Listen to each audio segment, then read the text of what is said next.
Hey, good morning, Sunil. Rahul, you can try now. Yeah, now I can Good add. morning. Good Yeah, morning, yeah, yeah. Mangesh. Good morning, Good morning. everyone. Good morning. Hi, Kevin. Hi, Sunil. Hi. Hello, good morning. Morning, everyone.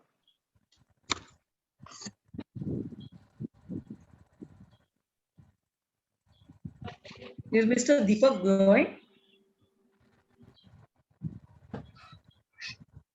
Hello.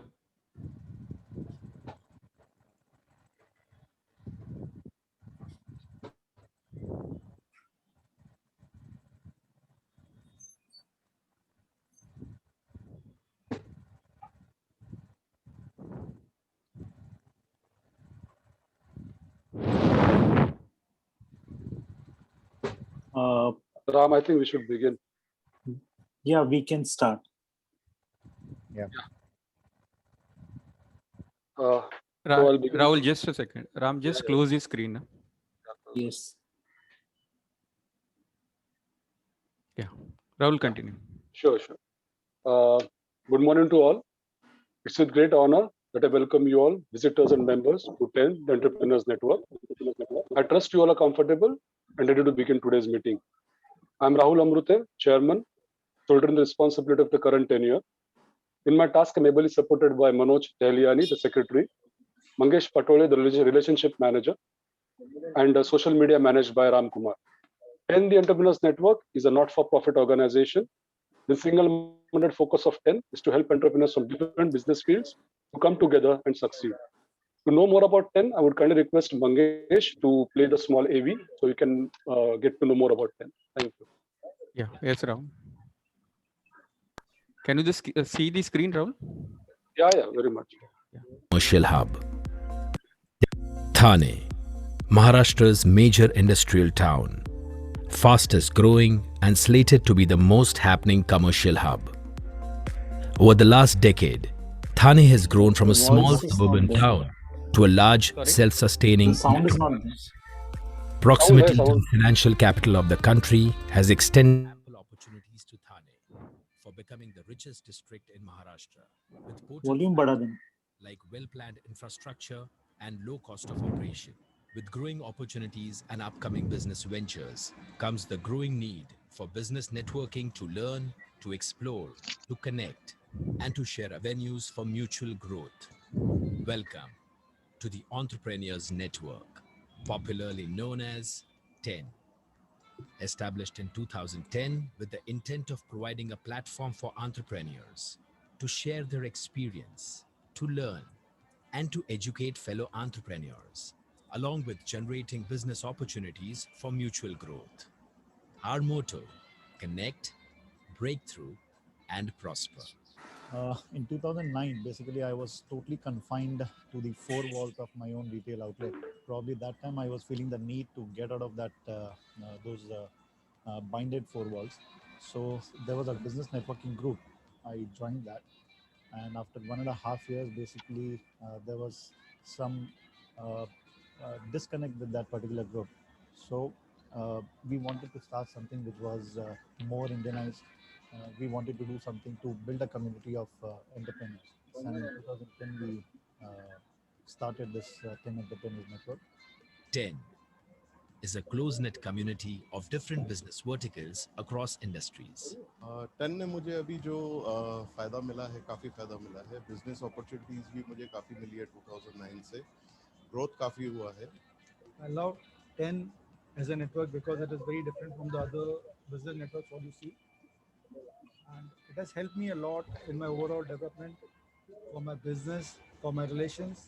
And what I found, people around us are all wanted to grow in their business and help the society around. And I'm so happy to join the 10. After coming here, I found a different friendship, a different support system. 10 members contribute connections, ideas, and time to help 10 grow. Members are rewarded with training workshops, insights, network, and camaraderie offered by other like-minded entrepreneurs. They meet alternate Wednesdays from 7:15 a.m. to 45 p.m. What I like about 10 is more of a kind of a learning platform. So I learned a lot from 10, from different sessions, different workshops. What I like about 10 is core functionality, which is continuous learning for it. That is, we can say it is on which it operates. 10 has been extremely beneficial to me in enhancing my personality and making me equipped to face the challenges as an entrepreneur. Connecting, breakthrough, and prosper, which is the mantra of 10, is something which I was seeking for in my business career. 10 conducts activities. 10 connects outreach and annual monthly. 10 Connect session provides a robust platform to its members for learning and sharing experiences. One-on-one apart from addresses by internal and esteemed guest speakers. 10 Engage minds, where established entrepreneurs and business owners are invited to share their life lessons and growth stories while interacting with live audience. It's an event that Thaneites eagerly wait for. Outdoor meetings are fun coupled with learning. It aims at increasing member bonding and interactions beyond regular meetings.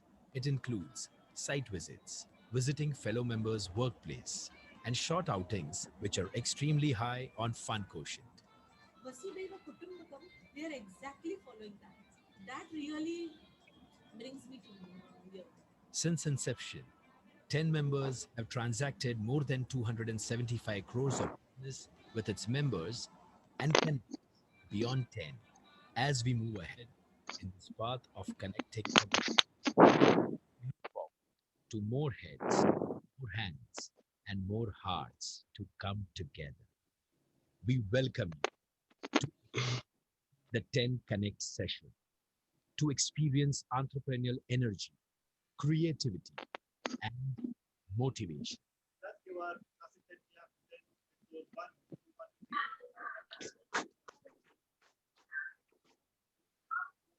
10.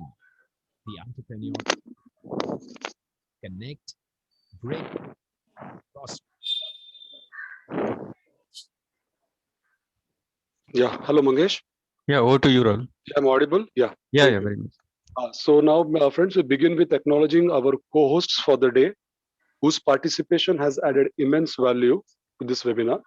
We begin with extending our sincere gratitude towards the Rotary Club of Thane Connoisseurs, President Mrs. Sharmila Madiwale, Rotary Club of Thane Creekside, President Mr. Pravesh Raikar, Lagudyog Bharati Thane Unit President Mr. Ravindra Shembekar, and Thane Maheshwari Mandal Mahila Evam Yuvati Samiti President Mrs. Vibha Mundra.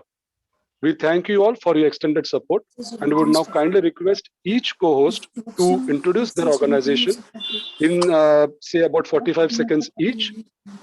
We begin with Rotary Club of Thane Connoisseurs, Mrs. Sharmila Madiwale. Yeah, Sharmila, please go on.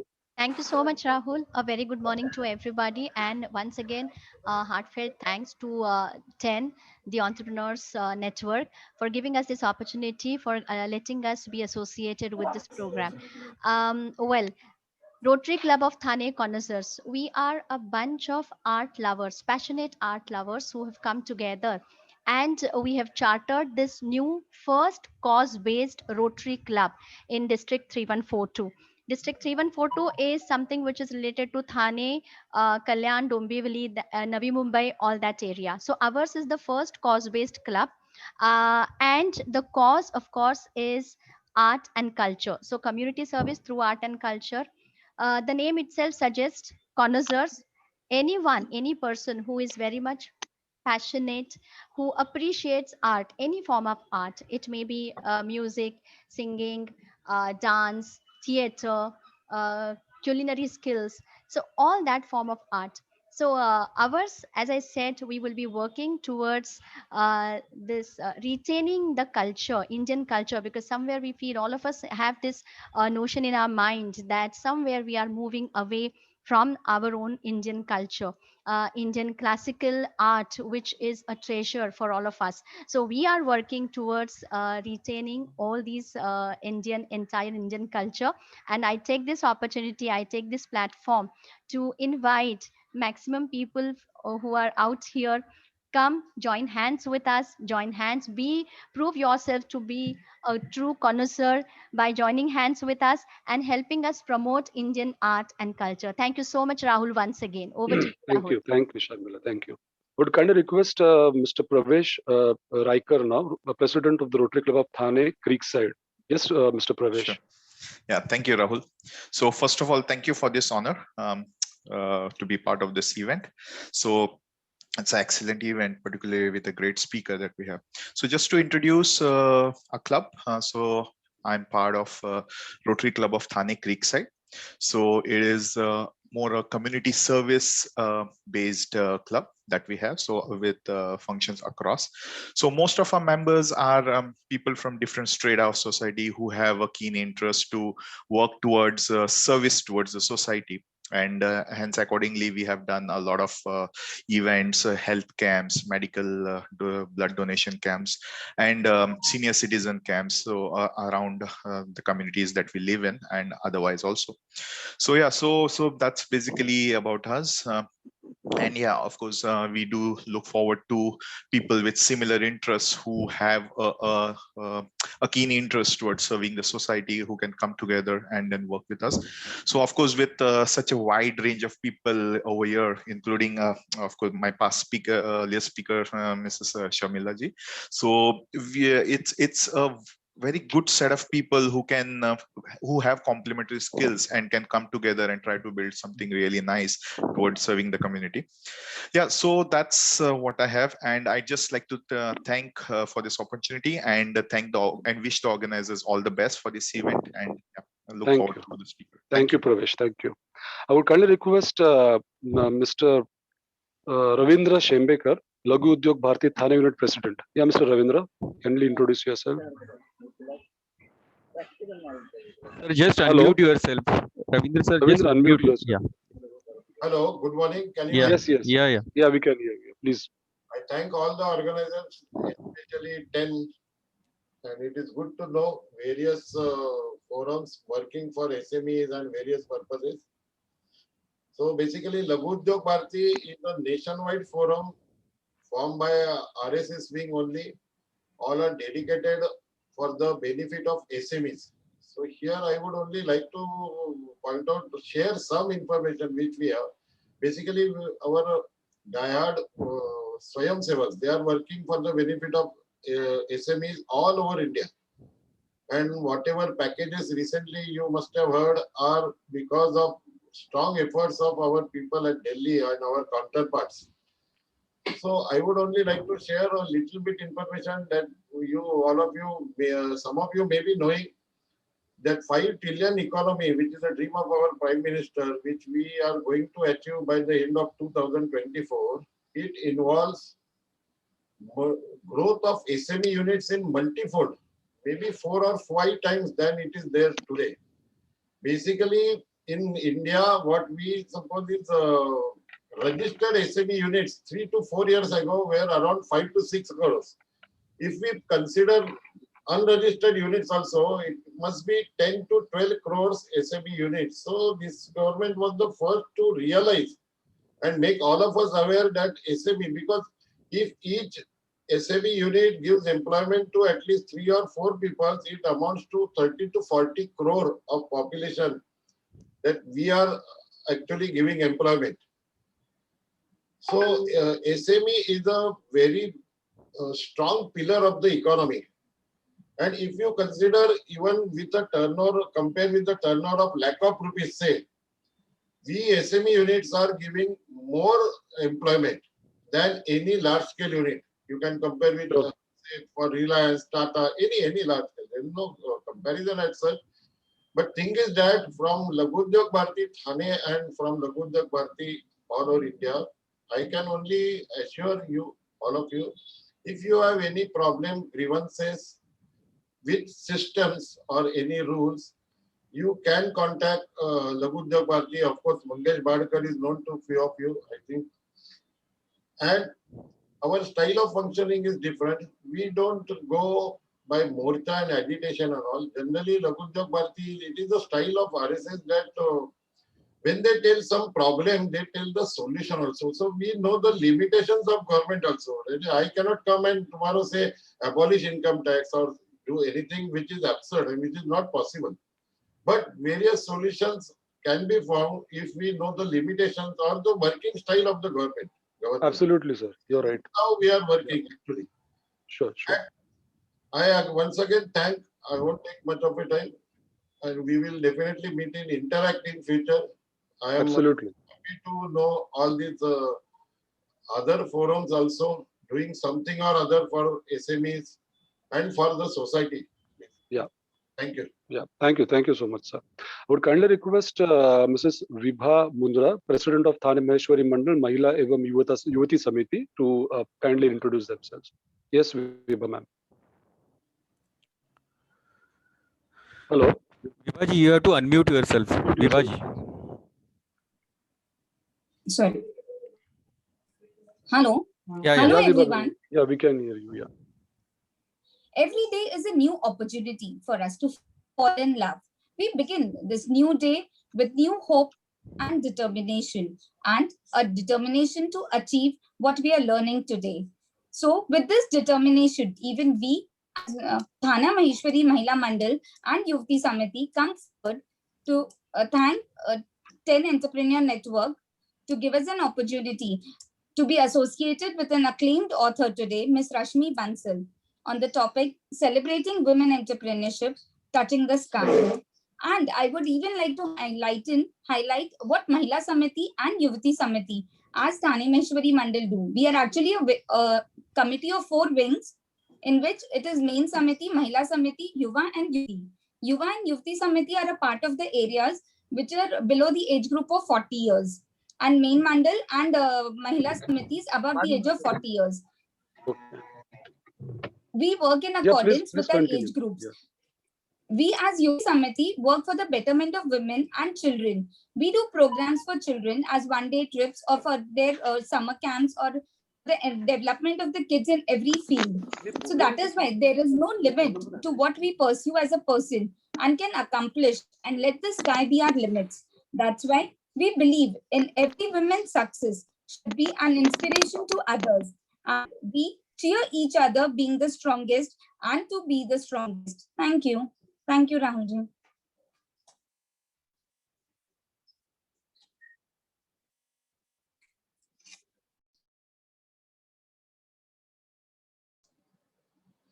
Please unmute, Rahulji. Yeah. Hello. Hello. Can you hear me now? Hello. Yes. Hello. Yes.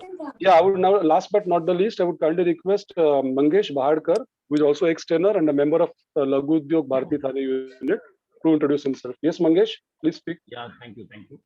Hello all. I remember back in the day when I had gifted the book Follow Every Rainbow by Rashmi Bansal to my daughter.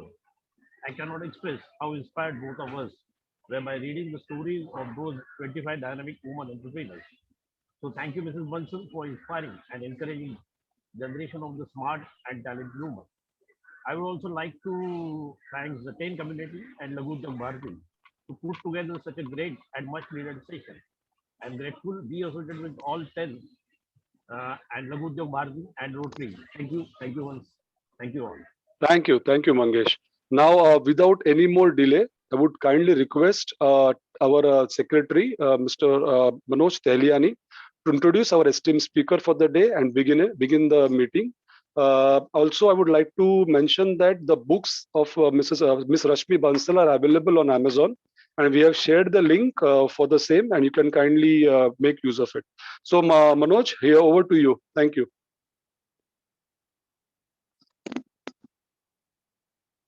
Manoj?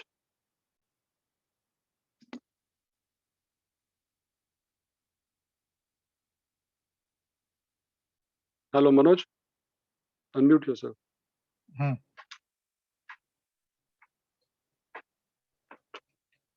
Yeah, Rahul, I'm audible. Thank you, Rahul. Yeah, very much. Please begin. Yeah. Good morning, friends. I am Manoj Tehliani, 10 Secretary. Welcome you all once again to our Zoom 10 Connect session.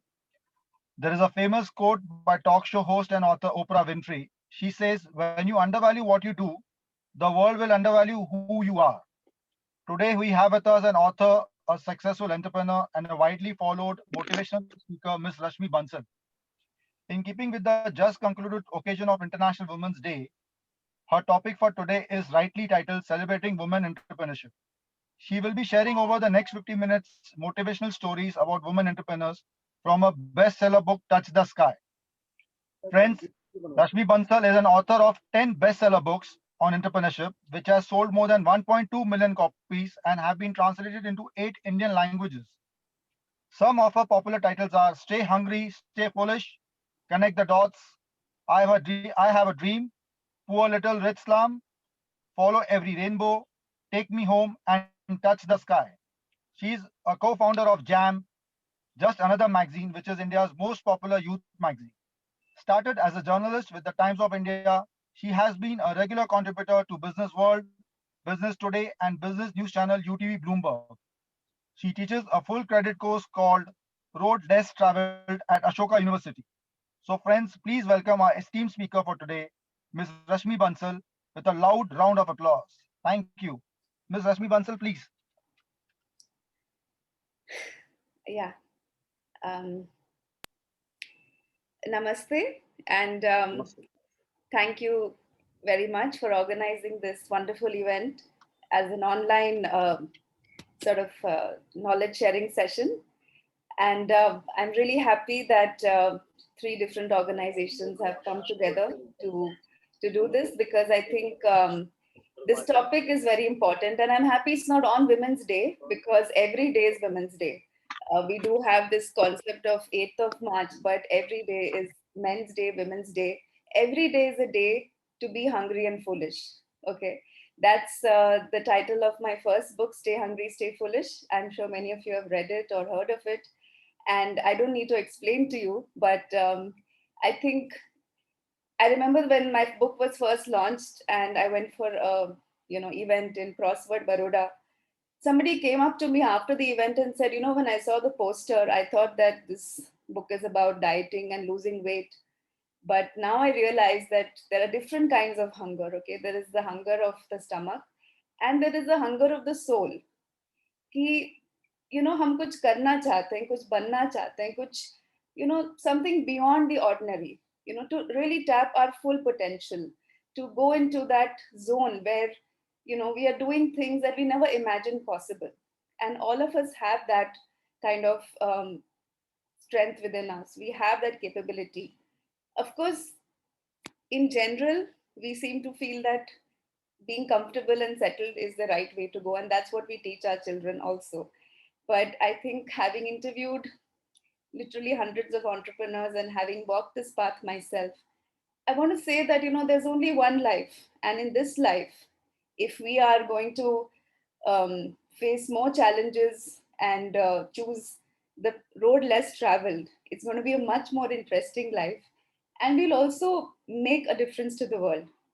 So with that, I'll just start my presentation. It's not like a usual PPT with lots of matter on it, but just to give you some visual relief, I've got a small presentation along with my talk.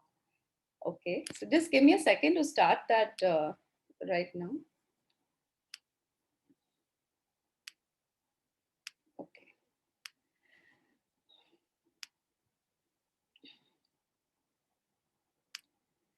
Okay, am I audible, and is the screen also visible? Sorry to ask this every time we do an event, we need to ask this. Yes, ma'am. Yes, ma'am. Yes, It's ma'am. visible. Thank you, sir. Okay, so stay hungry, stay foolish. The hunger part I talked to you about. What about the foolish part? Why do you need to be foolish? Whenever anybody tries to do something different or unique in life, लोग उसको बेवकूफ़ी कहते हैं कि पता नहीं, why are you doing this? Do you think it will work? And it's much later, when that person has become very successful, that they say, oh, we always knew you had it in you. And, we are so proud of you. So this is a journey of being hungry and foolish. And I'll just start with a little bit about myself, because many people have this question that, why did you attend IIM Ahmedabad and then become a writer? So my story actually starts that, when I was in college, I was studying economics at Sophia College in Mumbai. And I had a very small dream that I want to see my article published in the Times of India newspaper. So I sent my article by post. And after exactly 1 week, I got a rejection slip. I got 2, 3, 4, 5 rejection slips. And one of two things could have happened. Either I could have just agreed that, yeah, the editor knows best and I'm really not talented. I don't have, writing ability. Ye chhod do. But what happened to me was the opposite. I became even more determined that मेरे को करना ही करना है. And so I kept trying. I kept sending my articles. And after 40 weeks, on the 41st week, this article got published. This was the start of my writing career. So, just to say that no door opens easily. I got paid 100 rupees for this article. But I then went on to start thinking that yes, I can make a career out of writing. Now, in between, actually, because like all middle class kids, I did not try for IIT, but I promised my father I'll try for IIM, and I got admission to IIM Ahmedabad. So I went there. I understood what is this MBA all about. It was a fantastic experience. But after selling, doing a market research project for Surf, Ultra, and Ariel washing powder in my summer project, I really understood one thing, that I'm not made for this kind of life. There's nothing wrong in those jobs, but it's not the right job for me. And we also had a self exploratory course at IIM Ahmedabad called ERI, in which we actually went to a beach resort, sat there for 4 days, went through a process, and examined our beliefs and our blockages within us. And at the end of it, I realized that I cannot live my life for other people. I have to do what I believe in. And so I did not take the placement from IIM Ahmedabad. And many people find this quite odd and they say कि ऐसे कैसे हो सकता है, because after all, don't you go there for placement? But I must say this was one of the best decisions I ever took in my life. And whatever I am today can be traced back there. Because had I joined a Hindustan Lever or Citibank, I don't think I would have written any books. All my creative juices would have been sucked out of my brain. So I did not take the placement. Then what did I do? I worked at the Times of India newspaper for 2 years. And then I started my own company. It was a publishing house. And this is a magazine I used to publish called Jam. It was very popular among students in Mumbai and all over India, especially in engineering colleges. And honestly, back then, I didn't know I was becoming an entrepreneur or launching a startup because these words did not exist. I just thought that, if I have to do something, I should do it now when I'm young and not, when I'm 40 years old. I can't run a youth magazine. So, with the little savings I had and with a group of friends, we just hatched this plan in the spare room of my parents' house. And we didn't have money. So, what did we do? We took a printout of this, what our magazine, and we went to 30 different advertisers and said, "Ki, please support the magazine." So out of that, 29 threw us out of their office and said, "What is this nonsense? Ye to chalega nahi." But there was one person called Chetan Shah, Pepe Jeans. He liked the idea so much that he gave a check for 1 lakh rupees and said, "I want an ad for the next 6 months." So today, when a lot of entrepreneurs say that, "Look, I can't do anything without funding," I want to say that, you have to first do something and then the funding comes. So maybe what we had gone with was very rudimentary and very, makeshift, but we had something to show. And then we found someone to believe in it. Another thing I realized that because we didn't have money, it was actually an advantage for me. So when we launched this magazine at the Malhar Youth Festival at St. Xavier's College, we could not pay 10 lakh rupees and become an official sponsor. So what we did was we had 300 students who were our writers and supporters. So they wore a T-shirt which said Jam on front, and it was sponsored by Quality Walls Ice Cream. So the T-shirt didn't cost us any money, and they agreed to wear it. So on that day, everyone wearing this T-shirt, so naturally there was a buzz ki bhai, kya hai ye Jam? What is it? We would like to see it. And we actually literally sat on the road outside the college and we sold this magazine. So this is what I later learned is called as guerrilla marketing. And the only reason we did this innovation or different way of launching the magazine was because we didn't have money. Otherwise, I would have put up a hoarding or put some ads or done something like that, which is very conventional and it would not have got noticed. So, when we say that I'm a small entrepreneur and there are big companies, but realize that you have the strength, the speed, and the creative power to really outshine them. And today we see that a lot of big companies are struggling to maybe connect with audience on social media. I mean, today, if I had to do the same project, I would go to social media and, be innovative there. And now they are trying to copy that, but they're not always successful. So it's not, I don't think resources is the always a necessary to start something. You need that will, you need the purpose, you need the determination, and then rasta khul jayega is what I have seen in not only my own life, but in hundreds of people's stories. Now, unfortunately, after about 12 years, our magazine started struggling because most of our readers, they started shifting online. And so the advertisers also shifted online. And after 3 years of really, really struggling hard, making quite a big loss, we decided to stop publishing the magazine, which was a very difficult decision. It was my first baby, I would say. So, a lot of people ask me that you keep writing stories about entrepreneurs, but what about, failure? What if I fail? So I am telling you today here that I have failed, but I am not a failure. So the concept of, that you become a failure is not true. Your project can fail, your company can fail, your idea can fail, but you as an individual, as a human being, you learn from that. You may stumble, fall, even hurt yourself emotionally and physically, financially, but then you learn the lessons. You pick yourself up, you dust yourself off, and you start walking again. So that's what happened with me. I started a new career as an author in the year 2008. My first book had come out, Stay Hungry, Stay Foolish. I never knew that this book is going to create a big sensation or anything. I wrote this book as a project given to me by IIM Ahmedabad, where they wanted to document the success stories of 25 of our alumni. And this book was to be released at a conference on 30th June 2008. So, it was not even like going to be sold as a book, but I still put in my heart and soul into it because it was my first book on a subject which was very dear to me because I had been an entrepreneur. And when I met these different people, 25 different people, I came back from each interview feeling so inspired and I wanted to share their story. And I took this call that I don't want to write case studies because mostly MBAs, we are used to this case study method. And when I was studying in B school, I found it very boring because they never tell you about the people behind that company. We only hear about the strategy, the marketing, the finance, the operations, but we don't know the human being. How did they sleep at night when they were going through this crisis? How did they, react at a human level? What was going on inside their mind? So I wrote this book in a story form, inspired by, I think, the tradition in our country of storytelling. Because if you look at Ramayana, Mahabharata, Panchatantra, everything we have grown up with, um, it is lessons wrapped in stories.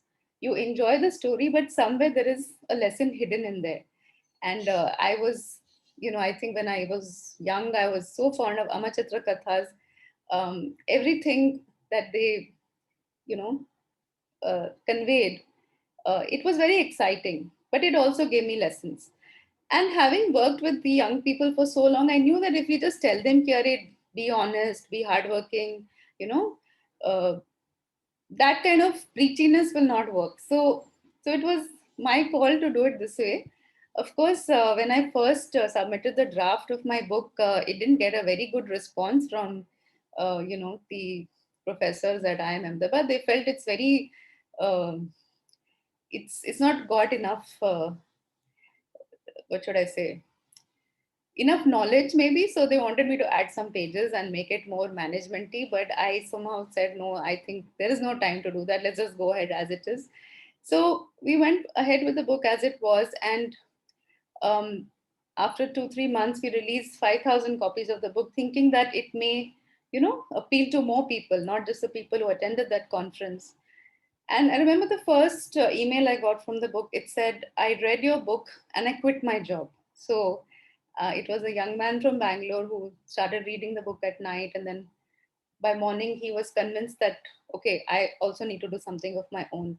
And so that was a revelation for me that, this is the power of a story. And what was different about these stories was that they were not about a Birla, Tata, Ambani. They were about people like you and me, who have been told throughout life that अच्छी तरह पढ़ाई करो, college में अच्छे marks लाओ, अच्छा job low, be settled, be secure. So when they read about people like themselves who had taken the plunge, and not one but 20, 25 different people, that gave the power and the courage to go and try something of themselves.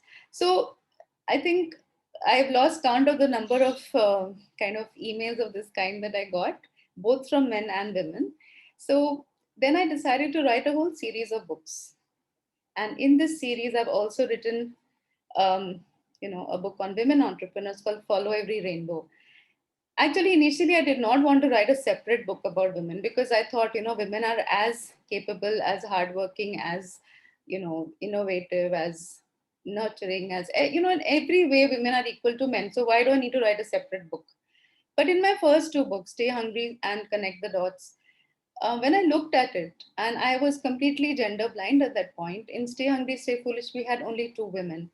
And I thought this might be because in the earlier decades, like 70s, 80s, there were very few girls who attended MBA institutions. In fact, my batch, which graduated in 1993, we were like a very a pioneering batch because we had 30 girls out of 180. In the previous batch, there were only 15 girls. So maybe the pool was small, so I had less women. But the second book, Connect the Dots, I actually looked at people who don't have an MBA and have still done amazing things in life. I don't think you need to go to a business school to become an entrepreneur. Even in this book, I had only two women because I wasn't looking for men or women. I was just looking for great stories of different kinds. So then I decided to write a book which was specifically about women entrepreneurs, and that was Follow Every Rainbow, which I'll talk about in some time. But if I look at all the books I've written, I mean, I Have a Dream is about social entrepreneurs. Then Poor Little Rich Slum is about, the spirit of enterprise in Dharavi slum.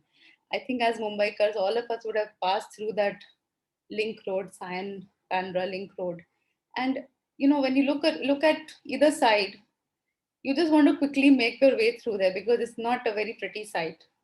But when I wrote this book and I went into Dharavi and I spent time with people and I understood what they are, who they are, why they are there, I was amazed to know that 90% of the population of Dharavi is engaged in some kind of um, work which is their own. They're not working as somebody else's driver or peon or, clerk or anything like that. So there are hundreds of small businesses there which are in textiles, they're doing embroidery, leather, they're doing recycling, and they employ 8, 10, 12 people. And in a way, this is almost like, you know, um, what you call as an accelerator or some kind of incubator, because World Bank estimates that more than $650 million worth of goods and services are produced in this 2 kilometer area, 2 square kilometers. So when I look around, I see that there are infinite number of enterprising people. And every book I choose a theme so that no one can say कि अरे उसने किया मैं नहीं कर सकता या मैं नहीं कर सकती. So Take Me Home is about people in smaller towns of India, right? And Follow Every Rainbow is about women. So today I'll talk more about Follow Every Rainbow, but all of these books have the same mindset, the same message that look, anyone can do it. Of course, it's not easy, but it's a worthwhile path to follow. So there's nothing called an extraordinary person. We are all people who have that potential, and as such, we're ordinary, but we can bring out the extraordinary within us. So I'll also talk to you about my book, Touch the Sky, today. That's the title of our talk.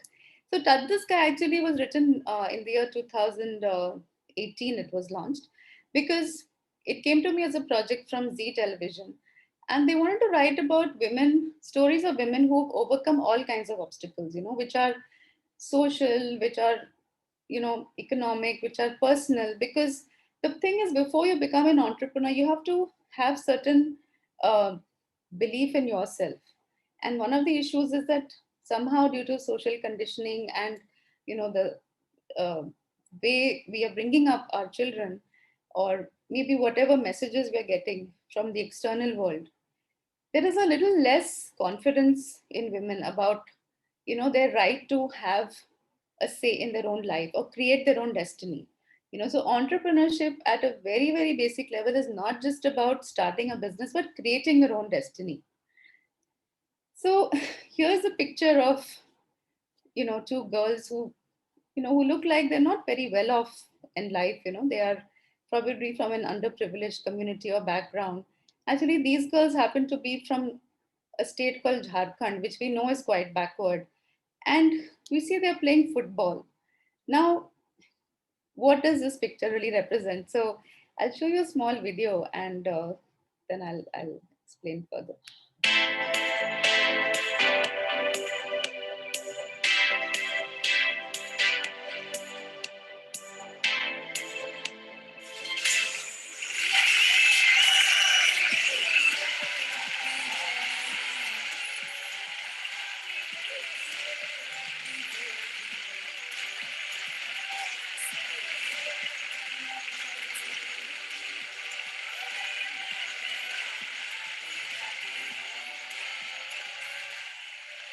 Lovely to have you all here. Congratulations on the Sport for Good Award. Franz, what inspired you to set up UA?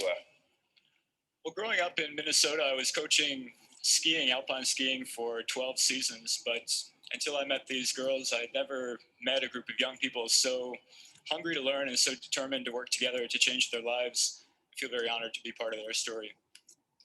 Okay, so you can go to YouTube and just type in Yuva Girls, and you'll find a whole bunch of videos which give you the story of Yuva. It's also in my book, Touch the Sky. This is Franz Gastler. He's an American who came to India to work, with NGOs. He was sent to a village called Hutup in Jharkhand. He had a lot of free time in the evening, so he used to try to, play football with the boys and coach them. He found that, the boys are okay, they're playing, but they're really more interested in cricket. Unko football mein koi itna khas, interest nahi hai.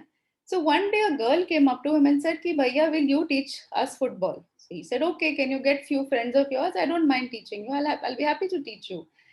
The girl said, okay, but we can only come at 4 o'clock in the morning. That's the only time we're free.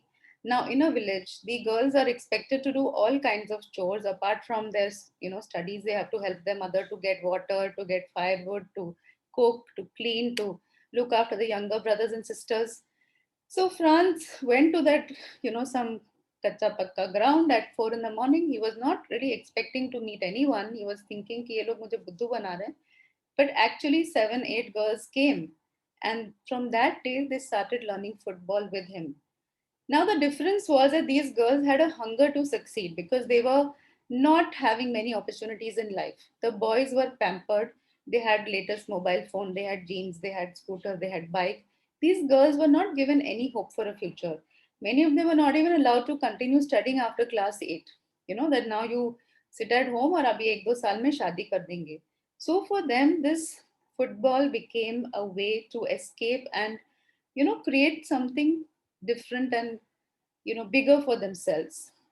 And so they went on. There's a long story, but the final outcome was that they were able to compete at an international level.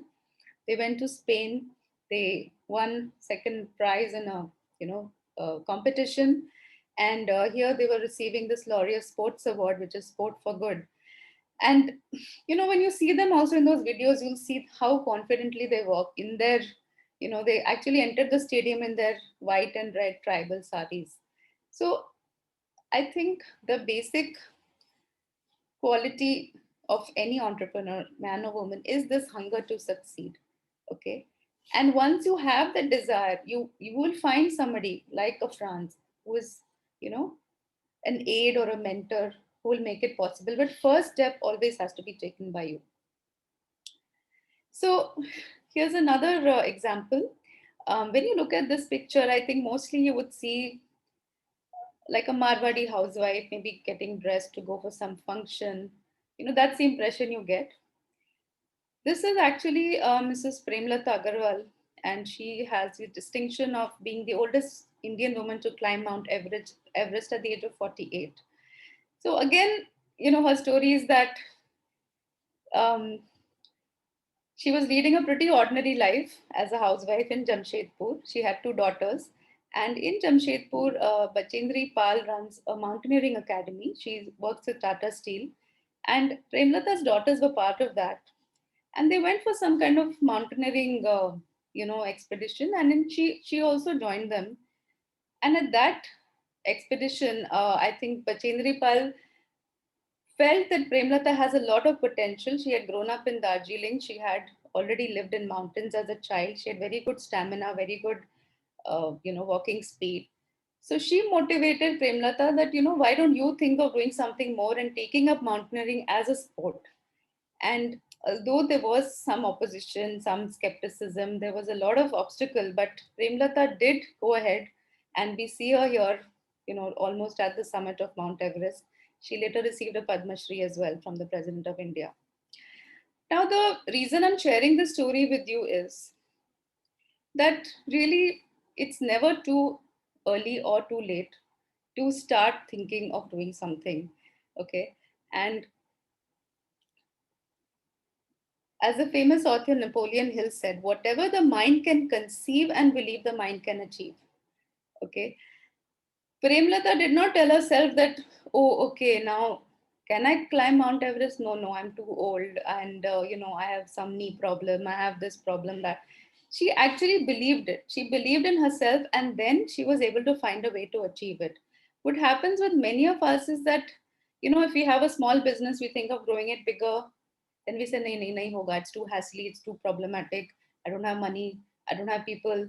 So before we can, reach that achievement stage, we have killed the idea in our own mind. One of the issues with women entrepreneurs is that many of them start a small business, but when it comes to scaling up, they don't believe, that it's possible. So this is really a mantra which works in every situation. Whatever the mind can conceive and believe, the mind can achieve. Now, let me share a few stories from my books. Sorry, this is. Sorry, I think we all know Indra Nooyi. Though Indra is not an entrepreneur, but definitely she's a very big role model for us. I'll talk about her a little later. So when I wrote the book Young Rich Foolish, I had 3 sections, and in every book I have actually retained that idea of having 3 different sections in my book. So in Follow Every Rainbow, I had one section which was called Lakshmi. So I used the metaphor of goddesses Lakshmi, Durga, and Saraswati in my book Follow Every Rainbow to kind of give you the archetypes of female entrepreneurs. So one is, I saw this set of women who, many of whom had started a business as a hobby or as something to keep themselves busy, but they actually had hit upon an idea, a product which had a great demand, and they provided an excellent service, an excellent quality. And so the business started growing. And then later on, we had the family members joining and helping them to grow the business further. So this is Meena Bindra. When I, if I had a live audience today, I would have asked you that, have you heard of Meena Bindra? I'm pretty sure that 99% will say, no, I've never heard of her. But actually, every woman in this audience has definitely purchased one of her products at some point. She started a company which we know as Biba today. And her journey began at the age of 39 with a capital of rupees 8,000 borrowed from her husband. Her children had grown up. She was fond of designing clothes. People always complimented her. So she said, okay, let me do a small business with that. And she really pioneered this idea of ready-made salwar kameez. So this is almost 35 years ago. It sounds like today, it seems like, oh, tailor ke paas kaun jaye? But us time pe, going to the tailor was your only option. So she started her business from home. She started getting good orders. She then got an order from Benzer department store, which said, oh, we need to start keeping ready-made suits because people are asking for them. So she was a bit ahead of her time. She could, maybe you could say, anticipate that there will be a day when people want stitched materials instead of, things that they need to do on their own. And her company really grew when her 2 sons joined her. So the first son, finishes BCom, and then he told his mother, I want to join you. And she said, no, you do something else. I don't think this is for you. But he said, no, I would like to join you. And the second son also joined. And I've seen a lot of businesses like this where the sons or daughters, or sometimes, a lot of times, even the husband joins the business, and it becomes everybody's business. Now, the thing is that to grow a business, you need a team. And you can, of course, have a team from outside. But let me tell you, the issue with entrepreneurs is that once you have something of your own, you are all the time obsessed with it. So now, if a woman is all the time obsessed with her business, the other family members feel excluded and left out. So I think it's actually a very workable model that family members join and take up roles which sort of are complementary. So if Meena was the creator, the designer, the inspiration, the person who knew what the customer wants, so maybe your sons would handle the finance, the logistics, the operations part of it as the business grew. And there are many examples of this. Recently, Cremica just had an IPO. This company was started by Mrs. Rajni Bector in Ludhiana, and it's a similar story, and that story is also in my book. um, of course, I would also like to say she was from a very wealthy family, had no reason to do it for money. She did it really because she loved to cook and bake, and she loved to see the joy on people's faces when they had her food. And I think this, even today, that DNA of the company is that they want to have very high quality ingredients and good taste, which helps them to grow and expand their market. Another set of women, I call them Durgas, because they had no plans to become entrepreneurs, but there was some tragedy that struck in their life due to which they had to take up a business. So maybe their husband died, or they had a death in their family, the business closed down, somebody got divorced, so they had to find within them a hidden strength, okay, which we call as Shakti, right? So I think all of us have that Shakti. Actually, man or woman, the Shakti exists. But until a crisis comes, the Shakti doesn't come out. So we actually have to either invite a crisis in our life, or without the crisis, find a way to tap into the Shakti. So Shakti exists in all of us. Now, the main, I think, kind of women entrepreneurs we see today would fall into Saraswati category, who are educated. They have MBA, the BTech, CA, or they may even be, doctors, or they have a professional degree, so they can work, in an organization. They can work in the government. They can have a job, but still they choose to start a company, and for two reasons. Okay, one of them is that.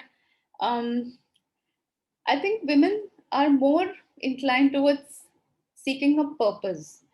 So I've actually met many women who join fields like investment banking, where there's a lot of money, there's a good lifestyle, designation, power, good view from the office. But after some time, they start feeling that there's no point to this job, because it's not helping anyone directly. It's just helping a few people who are rich to become richer.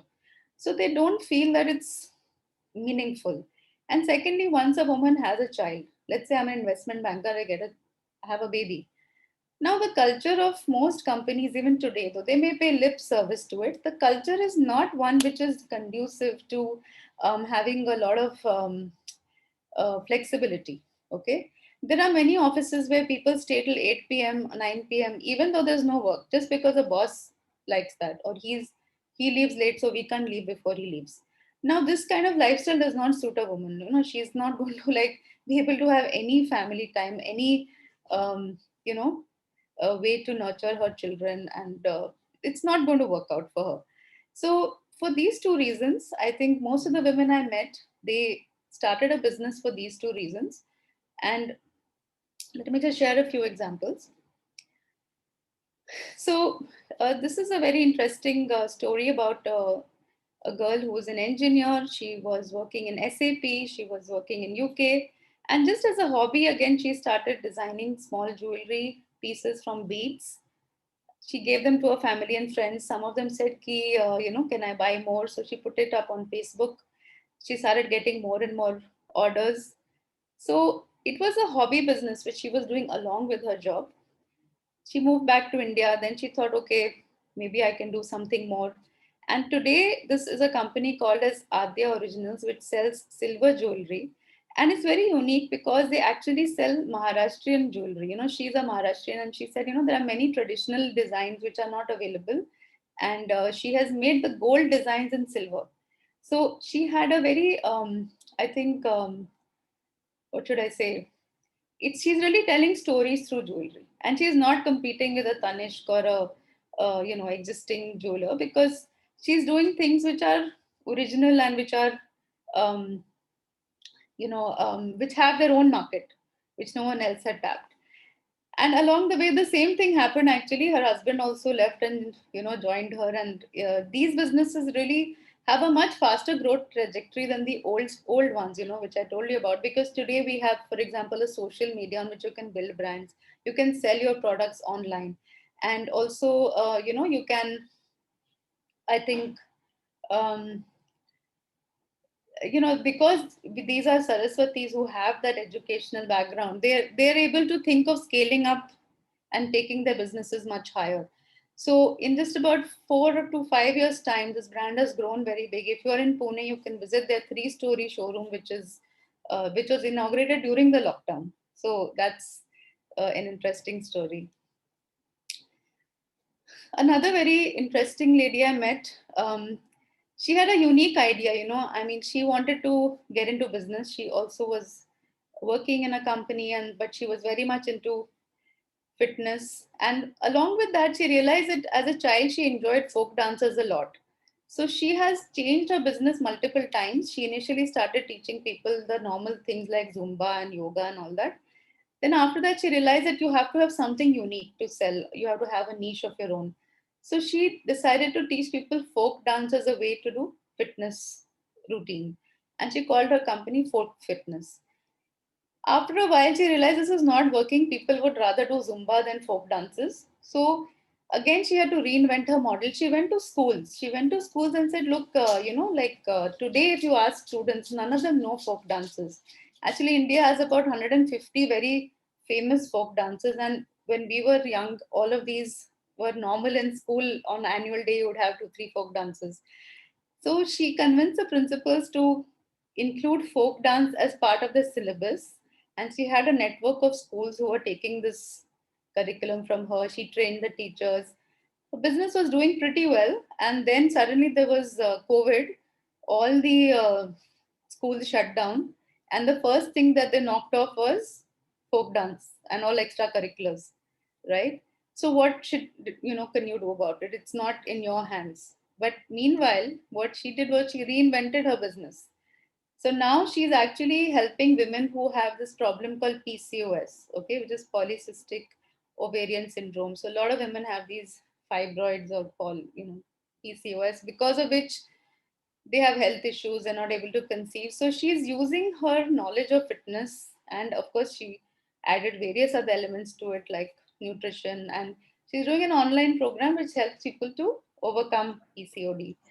So I think very few people in the world would think that you can use folk dances to create a business. And then when COVID comes, and you can take that same thing and convert it to PCOD, which is a issue today. It's a problem today. People are seeking a solution for it. So um, these are businesses which I think only women could run, because only they would even know that this PCOD is such a big issue for us.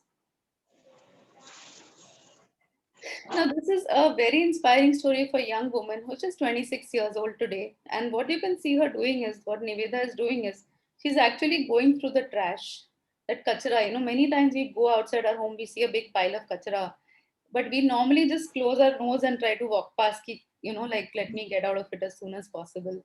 Now, Niveda was a college student in Bangalore, and near her college, there was, a one place जहाँ पे बहुत कचरा पड़ा रहता था.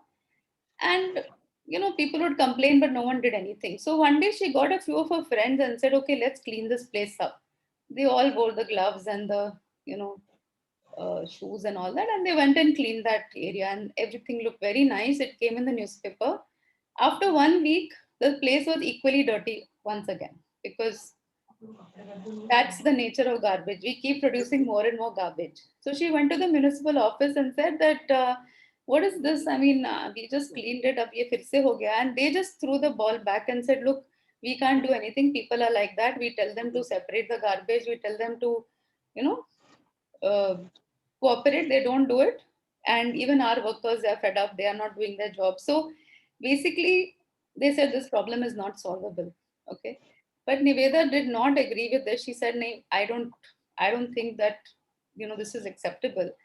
So she studied the problem. She actually went and studied the kachra and said, "Isme kya hai? What is this kachra?" And true enough, she found that 90% of the kachra generated is wet waste. It's all, vegetable peels and other things which you can make into compost, and 10% is plastic and other such waste that can be recycled. So she thought that, if I go to people and tell them to change themselves, they're not going to change. So rather than that, as an engineer, let me find a technical solution. And after a lot of trial and error, a lot of jugaad, starting with a very small kind of prototype, today she has this machine called Trash Bot, which it's looking very small in this picture, but it's actually, it needs about 800 square feet. But it can process about 10 tons of garbage per day and separate it into dry and wet waste. So anything you put into it, it will just separate the wet and dry. And then you can recycle, you can compost, you can do whatever. And this machine is being used in some, cities, it's being used in some rural areas. It's not, I think, gone all over the country, and definitely in Bombay needs this machine very badly. We need 10 machines like this, because all the time when you walk around, you see garbage. You see, you see the garbage truck. Even if I separate it at home, they are going to mix it up all together. And if you go to Manpur, you'll see the huge mountain of garbage over there. So, I mean, it's amazing that this young lady, like she could have gone to IIM, she had given CAT, she could have gone to an IT job, but she chose to work on a problem which most of us would say is just not solvable. And there are hundreds of stories like this. I hope to write a second edition of Follow Every Rainbow and Touch the Sky, in which I'll bring these stories to all of you. So we have to sum up what are the, qualities of success for an entrepreneur. I think there are three things which I found which apply to both men and women, which is one is passion for what you do, whether it's kachra, whether it's silver, whether it's salwar kameez, whether it's anything. You have to have a passion for what you do. Then you have to have a higher purpose. I mean, the purpose is not just, okay, I'm getting this much turnover, this much profit. वो तो है. But उसके ऊपर एक higher purpose अगर है, like for me to write books, I feel my higher purpose is that I help people to change their life. So whoever has written to me or not written to me, but said that my book changed their life, it makes me want to write more books, because it's not just entertainment I'm providing, I'm doing something bigger than that. And the third thing is perseverance. Ability to stick to what you're doing. Of course, along the way, you have to make changes. You can't be stuck to an idea कि ऐसे ही करेंगे, जैसे market change होता है, you have to change with it, or you have to find new ways to reach your customers. But perseverance is very important. Today, we seem to feel that, unicorn method is the only one. कि एक company है, उसने शुरू किया, फिर उसमें $100 million आ गए, फिर वो जल्दी जल्दी जल्दी करके 5 साल के अंदर, some major success. But this is, I think, a myth that we are propagating. Any company you see, I mean, 99% of companies, they take time to grow and stabilize. So if you plant a seed in the ground, a mango seed, if you put more fertilizer and more water and more, give it more sunlight, it won't start giving mango in 5 years. There is a life cycle for everything. So I think in this aspect of perseverance, women are quite much more patient and not looking for the short-term reward and short-term fix. I've really rarely ever met a woman who said, yeah, I'm planning to sell out my company next year. Most of them take it as a lifelong project. If you look at Biba, it was built over 30 years. If you look at an Adya, I think it will be built over 10 years. But 8 to 10 years is the time I think it takes for any company to really start giving fruit. And investors also should think of that and invest with such horizon. Okay. Okay, yeah, we're back to Indra Nooyi. I wanted to just talk about her, though she's not an entrepreneur, because she said something which really struck me. And she said that, when she was asked about what's her philosophy of life, she said that, I always work with positive intent. You know, And that makes all the difference. So again, I think there's a lot of power in our own mind and how we see the world. If I were to look at myself, actually I've never thought of myself as a woman writer or woman entrepreneur. Only recently in last 10 years this has become a big thing. Maybe the world was unfair to me or whatever, I don't know. In my mind, I always had this belief that look, if I'm really good at what I do, all the doors will open for me. And if a few people are not nice to me or don't give me opportunities, there will still be others who do it. So let me focus on that and not try to keep complaining or, worrying about outside world, but be more focused on myself and what I can do with myself. Okay. So I think this is what I call as a power of personal storytelling, the story I tell about myself. ठीक है, दुनिया जैसी है वो है, लेकिन उसके बारे में मैं कुछ नहीं कर सकती हूँ. So what I can do is work on my own inner story, okay, and that will create all the difference in the outer world. So in fact, I started doing some workshops on this idea of personal storytelling, and they've been quite life-changing for a few people. And you can have a look at my website, rashmibansal.in. I do some other workshops also on short story writing. I also do a workshop for those who would like to write their own book. I think writing is a very powerful tool for you to express yourself, for you to, as an entrepreneur, face all the ups and downs of life. Okay. If you have a gratitude journal and you keep it every day, then on the day when you're feeling very low, you can go back and see that, look, no matter what, these are the good things that have been happening to me. Tomorrow is a new day. I can still face it. So personal storytelling is important because as a leader, you need to motivate, inspire people, and it's not about any models or fundas. It's about people actually connecting with you as a human being. And if you can use stories with your team, with the external world, you'll always find that you reach people's hearts and you're able to motivate them and harness their energy much better. So, two books I highly recommend to you. These have been very instrumental for me. In You Can Heal Your Life, Louise Hay talks about, how your thoughts have so much power.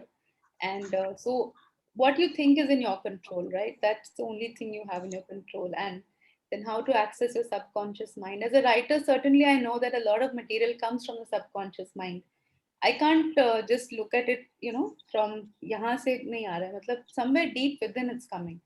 So I have to learn to access that. And even as an entrepreneur, you should be able to access it because certain decisions, certain paths are only revealed to you by your subconscious mind. So to sum it up, I think for women in particular, I would say that these are the three mantras they should keep in mind. Self-belief, because if you don't believe in yourself, nobody else will. Self-love. Again, a lot of us spend time, doing things for the outside world and we neglect ourselves. We neglect, the person who needs our love, which is, the self. And self-care. Self-care in the form of, whatever you do, you might do meditation, you might do some kind of sport, you might do, uh, take up a hobby, something more than being, the roles that you have. A lot of women make time for their family, they make time for their career or business, but the other part, the last part, doing things which you love to do. I mean, I've met so many people who told me, I don't have time to read books. I don't have time to, um, do things which I like to do when I was younger. So you have to make the time. Many of us spend 2 hours watching Netflix, 3, 4 episodes one after the other. So if we really examine our day, there is always half an hour to write or to read or to play the flute or, do anything that gives you a feeling of relaxation, a feeling of being in a different zone. For me, when I write, I'm in a different zone. I'm in a state of flow. So try to access that state of flow by removing yourself from your everyday life for some time, even if it's just 15 minutes a day, and you know, finding a space where you you can be free and not worrying and not planning and not doing things, but just to just be. Yeah, so with that, I'll conclude the talk. I'm happy to take questions, but my message to all of you is stay hungry, stay foolish, dream big, and make all your dreams come true. Thank you very much.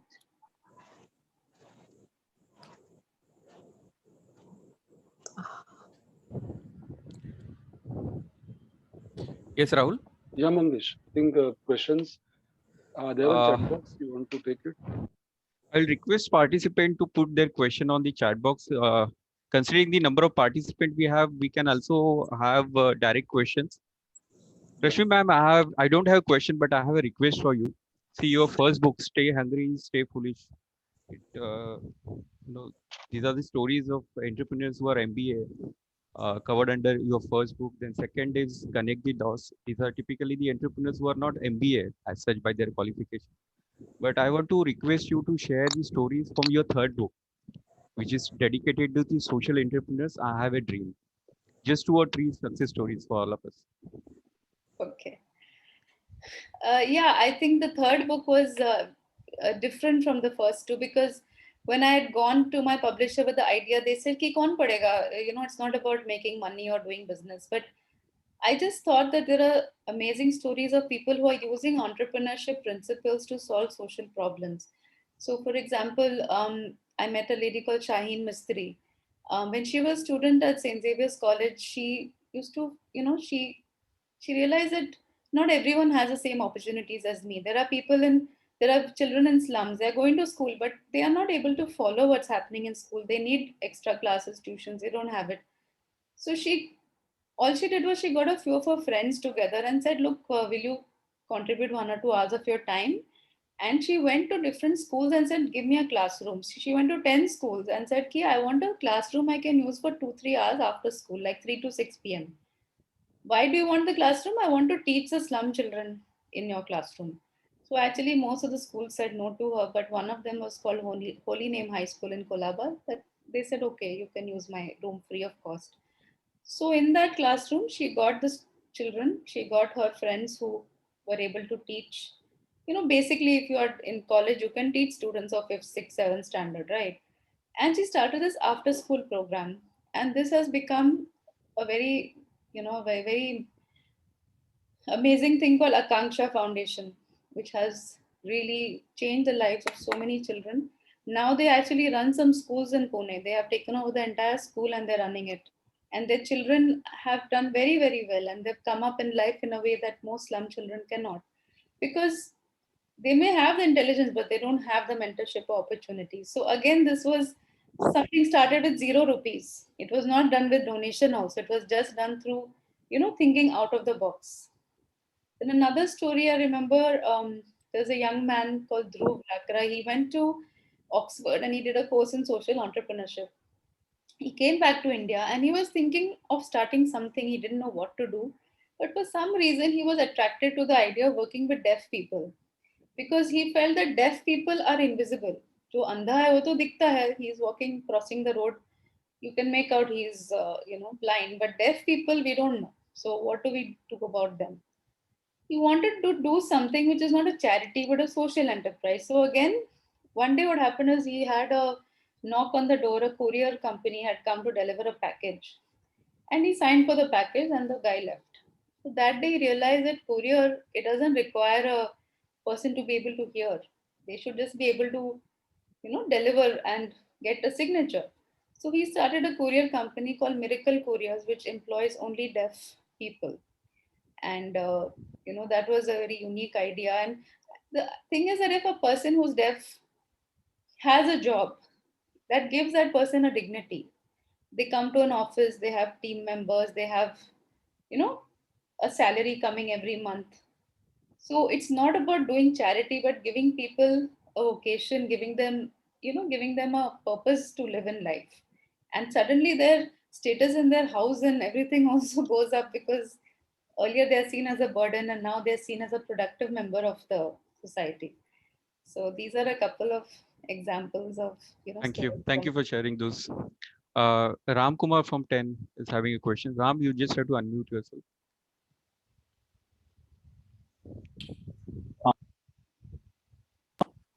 Rashmi ma'am, some of the books that you have written, the names are really wonderful. How do you get an inspiration to have such wonderful names? Yeah. Yeah, well, the first two books were inspired by the speech given by Steve Jobs at Stanford University, Stay Hungry, Stay Foolish, which you would have seen. And in that, again, he had one line called Connect the Dots. You can only connect the dots of your life when you look backwards, not, today I can look back and connect the dots. When you're 20 years old, you don't know. Some things don't work out the way you want, and then you're always feeling ki mere saath kuch bura hua hai. But later on you realize that this was the best thing that could have happened to you. So you can only connect the dots looking backward. So I have kind of now used most of my books, they are inspired by some popular speech or some song or something which has an emotional connection for me. Like I Have a Dream is a famous speech by Martin Luther King.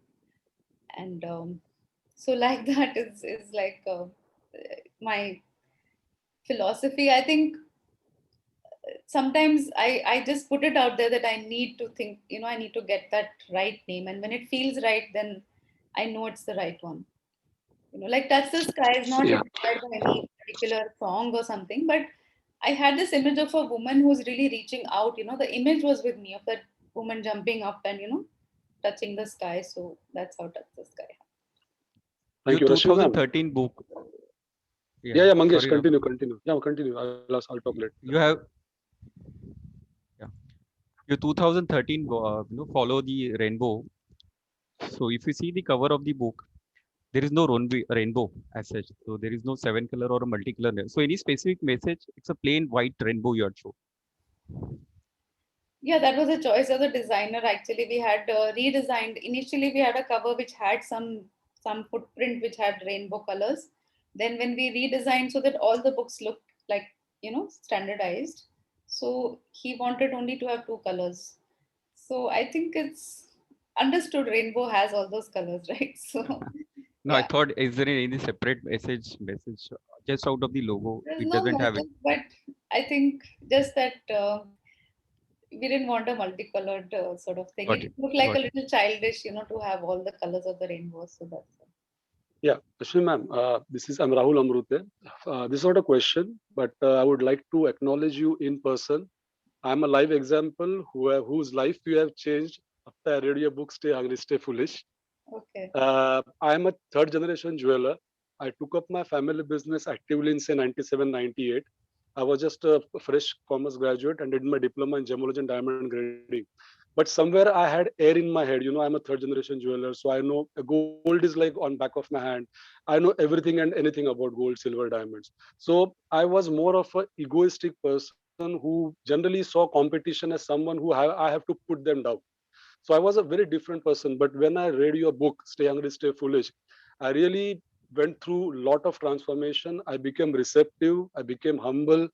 I saw that there's immense power in saying no, I don't know. So you always have to remain hungry for knowledge, and that is what exactly I am now. I'm a very changed person, and thanks to you, I'm a chairman of 10 right now. That is the attribute that has come to me of some of a social bonding, something I have to do for the society, and I have changed for good. So I'm really thank you in right now in person. I take this opportunity to thank you. Thanks, you. madam. Thank you. I'm so touched to hear that. If I may come in. Yes, Sharmila, yeah. Yeah, thank you. Thank you, Rahul. Rahul, I am surprised to hear that you have changed a lot because the person that I see now is quite humble. So thanks to Rashmi ma'am once again. Uh, Rashmi ma'am, this is Sharmila. My question to you, I'm coming basically from education fraternity. So my question to you is, when we are talking about women entrepreneurs or writers, authors, what do you think parents or education or school or teachers, what message would you like to give to this particular segment of the society who is also instrumental in shaping the personality of children? Yeah, I think all these beliefs have to be instilled at a school level. So self-belief, first of all, for whatever reason, I recently, you all must have seen this video by Paytm where they found that most of the women don't even manage their own money and finances, which is something I also realize. I have friends who are MBA, but they don't invest money themselves. They rely on somebody else. So, this idea that हमें दब के रहना है, only then we will be accepted and loved. Most women, a lot of them, actually the stories I tell you are just the ones who said, either they had the support at home or they stood up and asked for it, or there are many who said, okay, घर में अगर तकलीफ होगी, conflict होगा तो मुझे नहीं करना है. So more than the women, we have to change the larger society's outlook. I also want to say that it may be that in today's world we will live almost 90 years of age, so we are going to have 2 to 3 careers in our life. Even if a woman in the first, say, 15 years, so from 25 to 40, say, devotes to her family, more of that, after that I think a lot of women can also come into their own in 40s and 50s, and maybe the men want to take a back seat at that time and say, okay, I've done my bit, I'm tired of the rat race. Or there could even be couples where the man and woman, they see like who is more ambitious, who is more you know uh, even more capable, and say, oh, it's not necessary that the man always has to have a career which is more on the fast track and earning more and so on. So there are so many women who used to take jobs in school saying that's suitable for my family life. But I mean, there could be men also like that. But tomorrow, if we don't accept them and we laugh at them and say, "Arey, ye to dekho kaisa hai aadmi," तो फिर it is a barrier. So these are things. There are individuals who are making a difference. There are mother-in-laws who support their, bahus in their career also. We don't hear these stories so much. So within our own family, our own circle, we have to be that role model. Like within 10, if you have certain people who stand for new ideas. You can bring 3 mother-in-laws, to come and talk about how they have supported their um, daughter-in-law's business or career.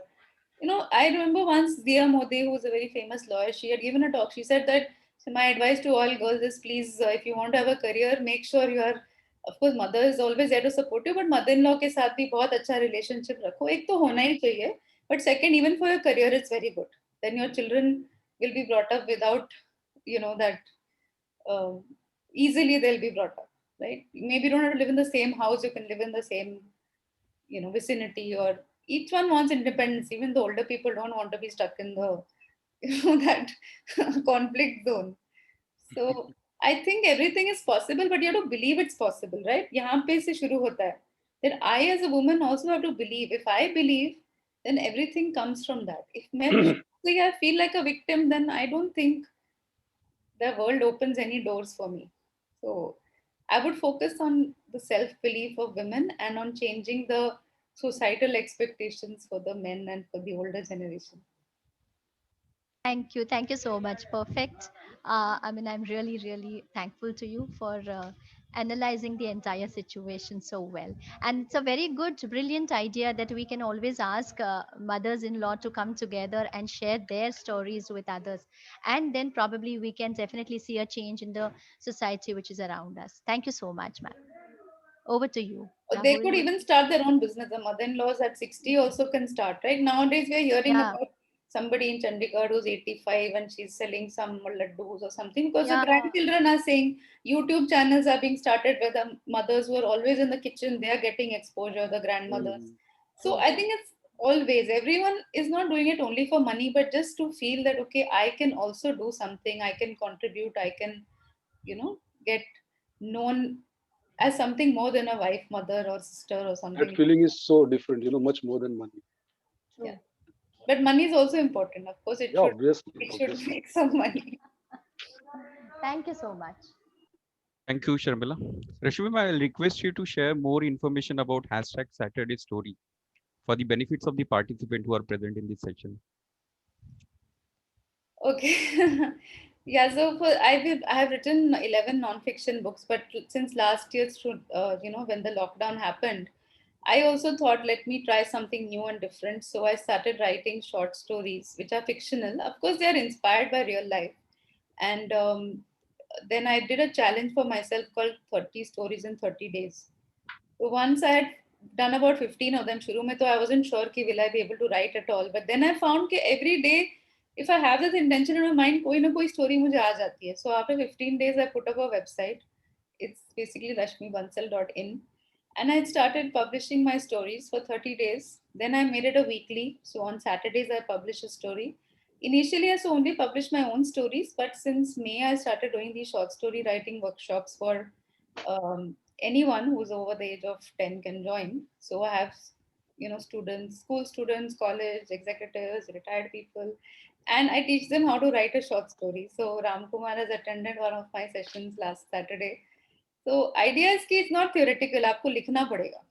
At the end of 3 hours, आपने story लिखी हो. So from this, some people have written excellent stories, so I publish those also. But every Saturday you get a story which has a message. Usually my students also, and even my stories, they have a message, but they're written in a story form. मतलब तो आपको पढ़ने में मजा आता है. So ultimately my goal is to write a screenplay, like write a movie or a web series, because I think that's where the storytelling is going in terms of mass audience. So if I want to give the message of entrepreneurship, in a year or two, I should be able to put up a web series which, the same way I wrote the books. Now I have to also move on to a new medium because Our that's best wishes. We are just waiting for that.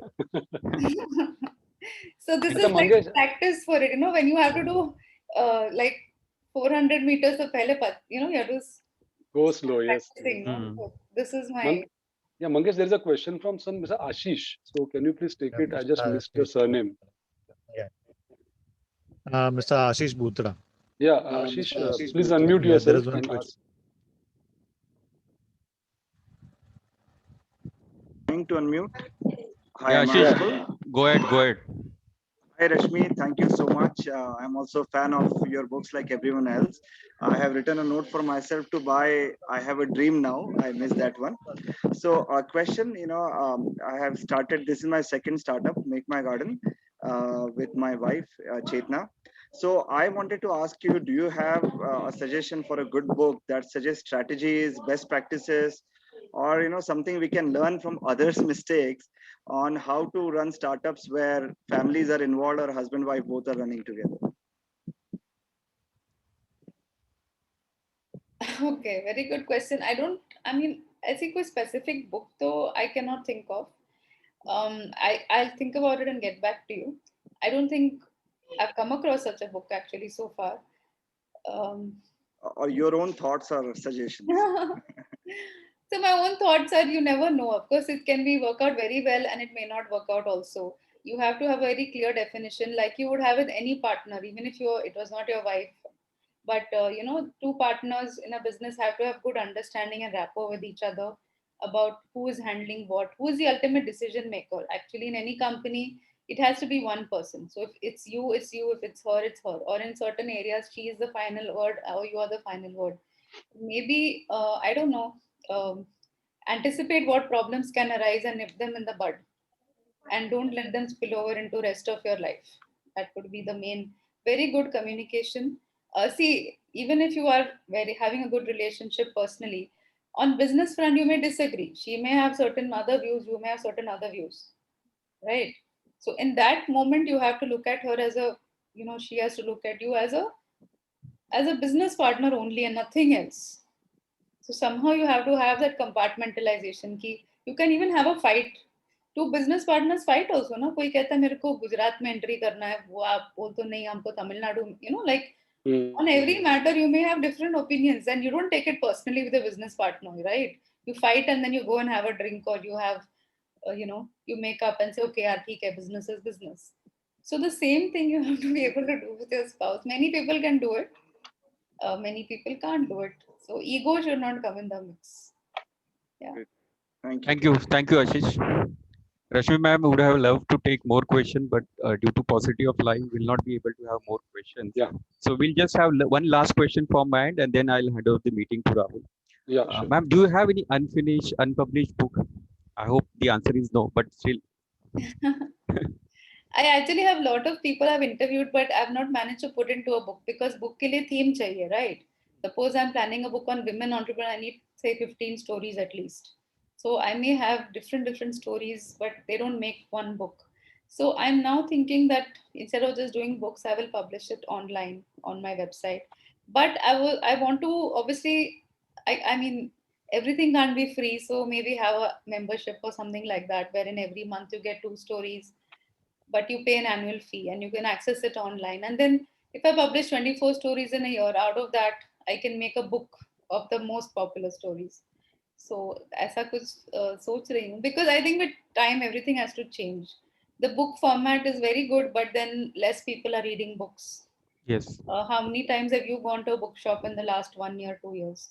It's becoming less and less. Most of us, our reading is like we scroll the mobile phone and we read on phone only. So I have to go where the readers are. So that's my plan, to bring out a lot of stories which are interesting on their own, but they don't make a book. I'll start doing that, and I'll definitely inform 10 and 10's members so that you can Thank all. you. Thank you. Sure. Yeah. Okay, thanks, Mangesh. Thank you, Rashmi ma'am. Immensely inspiring stories of women achievers. It's always a privilege to hear you, and we still have fond memories of your visit to 10 Grants Visitors Day, I think some 4 to 5 years back. And you had graced the occasion with your physical presence that time.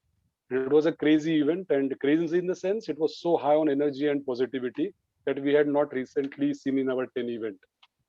So our sincere gratitude to you and also to Varsha Shah, who helped us go through all the logistics and assuring that this whole event goes seamlessly. Thank I you. would now, Thank you. thank you. And I would now kindly request our 10 member, Kevin Shah, to present a formal vote of thanks for the speaker. Yes, Kevin. Thank you very much, Rahul. Yeah. And first of all, I would also like to thank the Entrepreneurs Network to have brought a person like Rashmi today, because she is so inspirational. And I would also like to thank all the sponsors who were there with it, all the co-hosts were there. Rashmi, what can I say?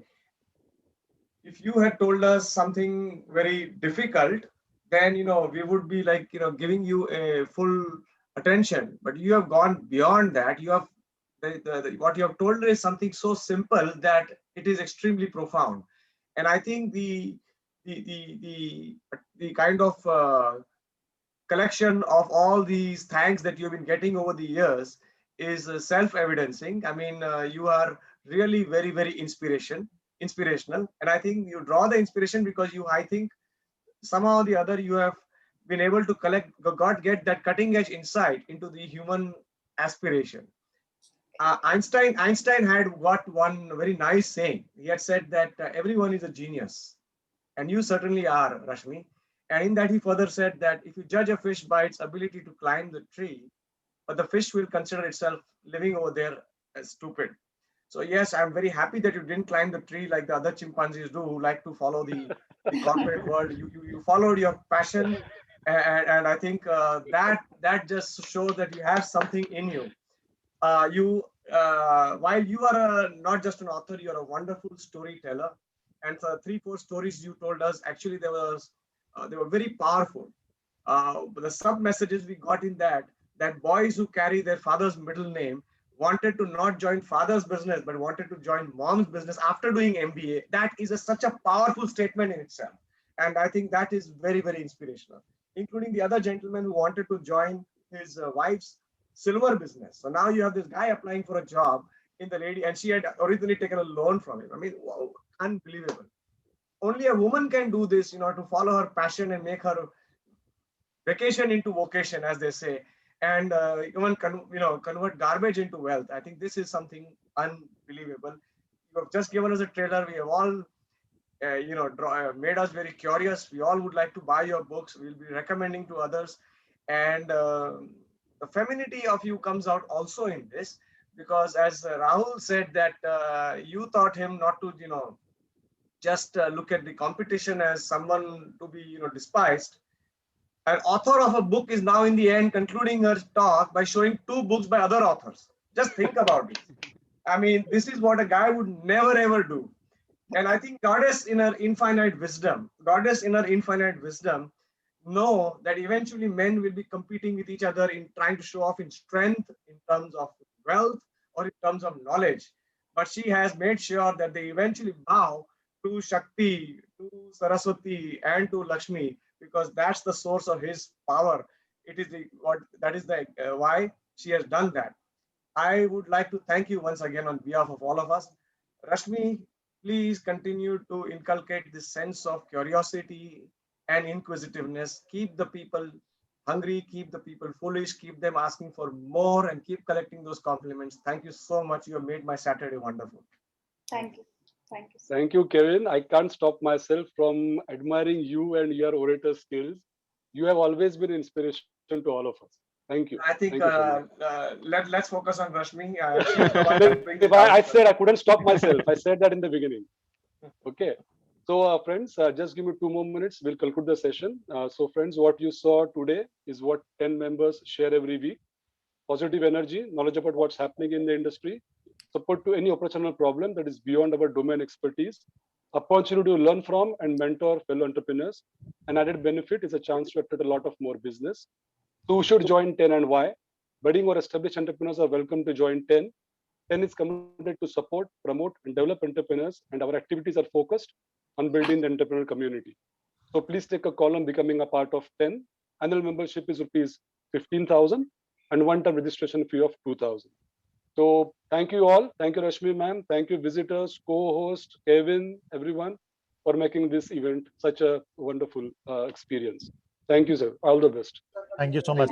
Thank you, everybody. Thank you.